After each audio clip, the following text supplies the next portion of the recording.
What's going on? Welcome to ednews.com. It's your host, EJ Carrion. And what we know about the pandemic is that it ushered a new wave of homeschool students and an increase of parents looking to opt out of traditional schooling to homeschool their students. Now, what are we seeing after we have another year of data on the growth and impact of homeschooling? I'm a believer with all the funds that public schools have right now.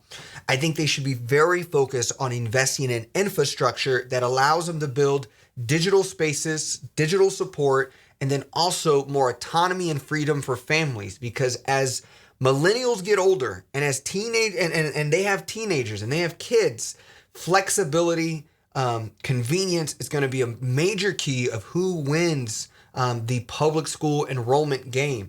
And if we don't listen, what we're going to see is more opt-in for homeschooling. But let's go ahead and look at the data and how can we be proactive on what we're seeing. And, it's a very, very important time for public education and what we do, how we rally as a country to advocate for the work we do and to prepare to build with this historic investment in our public schools to build future forward schools that meet the moment. Let's dive in. So what we have here is a AP article called "Homeschooling Surge Continues Despite Schools Reopening." So they actually interviewed two families and have some really good data around here. So if you really look this, in 18 states that shared data through the current school year, the number of homeschooling students increased by 63% in 2020 to 2021 school year. It only fell 17% in 2021 to 2022 school year.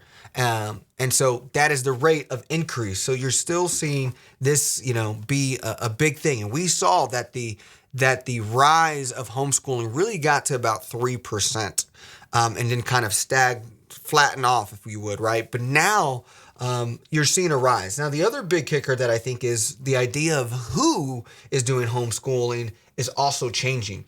The biggest take here is Black families make up many of the homeschooling converts. The proportion of Black families homeschooling their children increased 5 times from 3.3% to 16% from spring 2020 to fall, while the proportion about doubled across other groups, according to the U.S. Census survey. So this is big, right? It's not just you do have the set group who is anti what schools are teaching, but you also have a group of families who's saying we're not teaching what I think my kids need to know.